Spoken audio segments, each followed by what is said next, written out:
आना पड़ेगा। नहीं नहीं देवताओं, मुझे आपके अमृत की आवश्यकता नहीं है, मुझे तो कथा ही सुननी है।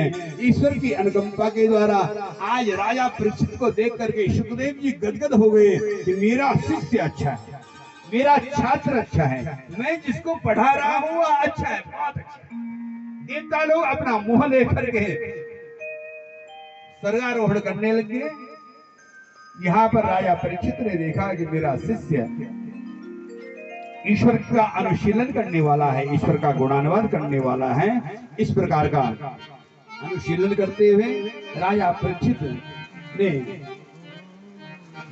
इनकार करने के बाद पारब्रह्म परमेश्वर की कथाओं को सुनने के लिए उद्यत हो गए। सप्ताह 7 दिनों तक आह माने कही गई है जो कथा, ऐसी सप्ताह की कथा को सुनने के लिए वह उद्यत हो गए।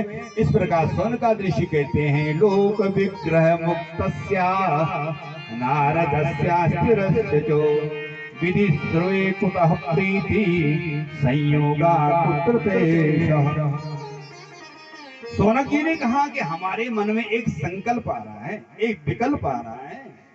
हे सूत जी, हमारी समझ में नहीं आ रहा है कि नारद जी लोक मुक्त थे, लोक मुक्त होकर के उन्होंने स्थिर होकर के भागवत जी की विधि कैसे करके सुनी, कहाँ सुनी, किस क्षेत्र में सुनी, भागवत जी की जो विधि है उन्होंने कहां पर सुनी, उस कथा को हम सुनना चाहते हैं, नारद के उपाख्यान को सुनना चाहते हैं। सूत जी कहने लगे, अत्र ते कीर्तिष्यामि भक्ति युक्तम कथानकं सुखीन मम यत्रुतो रहस्यं विचार्यो।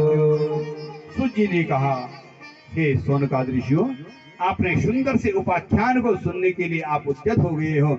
अब तुमने बहुत सुंदर प्रश्न किया कि नारद जी को भागवत की विधि कहां से प्राप्त हो गई।